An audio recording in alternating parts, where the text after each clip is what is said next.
ANMR ನ್ಯೂಸ್ಗೆ ಸ್ವಾಗತ. ಚಿಂತಾಮಣಿ ನಗರದ ಎನ್ಆರ್ ಬಡಾವಣೆಯ ನಗರಸಭೆ ಕಚೇರಿಯ ಹಿಂಭಾಗದಲ್ಲಿರುವ ಗುರುಸ್ಪರ್ಶ ತಾಯಿ ಮತ್ತು ಮಕ್ಕಳ ಆಸ್ಪತ್ರೆಯಲ್ಲಿ ವಿಶೇಷ ಚಿಕಿತ್ಸಾ ಸೌಲಭ್ಯಗಳು ದೊರೆಯಲಿದೆ. ಮಕ್ಕಳ ತಜ್ಞರಾದ ಡಾಕ್ಟರ್ ಕಲ್ಯಾಣ್ ಎಸ್ ಜಿ ವಾರದ 7 ದಿನಗಳಲ್ಲಿ ಮಕ್ಕಳ ತುರ್ತು ಚಿಕಿತ್ಸೆ ಜೊತೆಗೆ ಪ್ರತಿದಿನ 7 ರಿಂದ ಮಧ್ಯರಾತ್ರಿ 12 ಗಂಟೆವರೆಗೂ ಕಾರ್ಯನಿರ್ವಹಿಸಲಿದ್ದಾರೆ.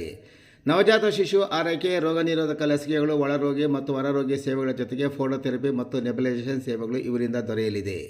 ಪ್ರಸೂತಿ ಮತ್ತು ಸ್ತ್ರೀ ರೋಗ ತಜ್ಞರಾದ ಡಾಕ್ಟರ್ ಯಶಸ್ವಿನಿ ಜೀರವರು ವಾರದ 7 ದಿನಗಳಲ್ಲಿ ಬೆಳಗ್ಗೆ 10 ರಿಂದ ಮಧ್ಯಾಹ್ನ 2 ಗಂಟೆ, ಸಂಜೆ 6 ರಿಂದ 9 ಗಂಟೆವರೆಗೂ ಕಾರ್ಯನಿರ್ವಹಿಸಲಿದ್ದು ಬಂಜೆತನ ನಿವಾರಣೆ ಮತ್ತು ಲ್ಯಾಪ್ರೋಸ್ಕೋಪಿಕ್ ಸ್ಪೆಷಾಲಿಟಿ ತಜ್ಞರಾಗಿದ್ದು, ಇದರ ಜೊತೆಗೆ ಆಂಟಿನೇಟಲ್ ಕೇರ್, ನಾರ್ಮಲ್ ಡೆಲಿವರಿ ಮತ್ತು caesarean section, high risk pregnancy services, family planning service ಸೇವೆಗಳ ಜೊತೆಗೆ ಗೈನಕಾಲಜಿಗೆ ಸಂಬಂಧಿಸಿದಂತೆ ಅಡೋಲಸೆಂಟ್ ಪ್ರಾಬ್ಲಮ್, PCOD ಪ್ರಾಬ್ಲಮ್, ಗರ್ಭಶಸ್ತ್ರ ಚಿಕಿತ್ಸೆ, ಕ್ಯಾನ್ಸರ್ ಸ್ಕ್ರೀನಿಂಗ್, ಲ್ಯಾಪ್ರೋಸ್ಕೋಪಿ ಸರ್ಜರಿ ಸೌಲಭ್ಯ ಇವರಿಂದ ದೊರೆಯಲಿದೆ. ಆಸ್ಪತ್ರೆಯಲ್ಲಿ ಔಷಧಿ ಅಂಗಡಿಯ ಸೌಲಭ್ಯ, ಒಳರೋಗಿಗಳ ಸಾಮಾನ್ಯ ಮತ್ತು ವಿಶೇಷ ಕೊಠಡಿಗಳ ಜೊತೆಗೆ ಆಕ್ಸಿಜನ್ ಸೌಲಭ್ಯದ ಕೊಠಡಿ ಸಹ ದೊರೆಯುತ್ತಿದೆ.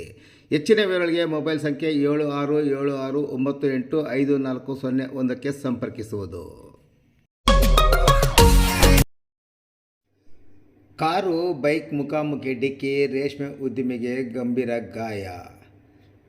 ಬೈಕ್ನಲ್ಲಿ ತೆರಳುತ್ತಿದ್ದ ರೇಷ್ಮೆ ವ್ಯಾಪಾರಿಗೆ ಎದುರಿನಿಂದ ಬಂದ ಕಾರೊಂದು ಓವರ್ಟೇಕ್ ಮಾಡಲು ಹೋಗಿ ವೇಗವಾಗಿ ಡಿಕ್ಕಿ ಹೊಡೆದ ಪರಿಣಾಮ ಬೈಕ್ ಸವಾರ ಗಂಭೀರವಾಗಿ ಗಾಯಗೊಂಡಿರುವ ಘಟನೆ ಚಿಂತಾಮಣಿ ತಾಲೂಕಿನ ಕೈವಾರ ಹೋಬಳಿಯ ಸಂತೆಕಲ್ಲಹಳ್ಳಿ ಗೇಟ್ ಬಳಿ ನಡೆದಿದೆ. ಸಂತೆಕಲ್ಲಹಳ್ಳಿ ಗ್ರಾಮದ ರೇಷ್ಮೆ ವ್ಯಾಪಾರಿ 42 ವರ್ಷದ ಇನಾಯತ್ ಪಾಷಾ ಗಾಯಗೊಂಡ ದುರ್ದೈವಿ. ಇವರು ಜುಲೈ 12ರಂದು ಬೆಳಗ್ಗೆ 9 ಗಂಟೆ ಸುಮಾರಿಗೆ ತಮ್ಮ ಡಿಸ್ಕವರ್ ದ್ವಿಚಕ್ರ ವಾಹನದಲ್ಲಿ ಕೈವಾರಕ್ಕೆ ಹೋಗಿ ಮಧ್ಯಾಹ್ನ 12:30ರ ಸುಮಾರಿಗೆ ವಾಪಸ್ಸು ಸ್ವಗ್ರಾಮಕ್ಕೆ ಬರುತ್ತಿದ್ದಾಗ ಈ ಅಪಘಾತ ಸಂಭವಿಸಿದೆ. ಎಚ್ ಕ್ರಾಸ್ ಕಡೆಯಿಂದ ಅತಿವೇಗ ಮತ್ತು ಅಜಾಗರೂಕತೆಯಿಂದ ಬಂದ ಕಿಯಾ ಕಾರಿನ ಚಾಲಕ ಮುಂದುಗಡೆ ಇದ್ದ ವಾಹನವನ್ನು ಓವರ್ಟೇಕ್ ಮಾಡಲು ಹೋಗಿ ಇನಾಯತ್ ಪಾಷಾ ಅವರ ಬೈಕ್ಗೆ ನೇರವಾಗಿ ಡಿಕ್ಕಿ ಹೊಡೆದಿದ್ದಾನೆ. ಡಿಕ್ಕಿಯ ರಭಸಕ್ಕೆ ಬೈಕ್ ಮುಂಭಾಗ ಸಂಪೂರ್ಣ ಜಖಂಗೊಂಡಿದ್ದು, ಇನಾಯತ್ ಅವರ ಬಲಗಾಲು, ಬಲಕೈ ಹಾಗೂ ಮೈ ಮೇಲೆ ತೀವ್ರ ಸ್ವರೂಪದ ಗಾಯಗಳಾಗಿವೆ. ಸ್ಥಳೀಯ ನಿವಾಸಿ ಜಮೀರ್ ಹಾಗೂ ಇತರರು ತಕ್ಷಣ ಆಂಬ್ಯುಲೆನ್ಸ್ ಮೂಲಕ ಗಾಯಾಳುವನ್ನು ಎಚ್ ಕ್ರಾಸ್ನ ಪುರ ಆಸ್ಪತ್ರೆಗೆ ದಾಖಲಿಸಿದ್ದರು.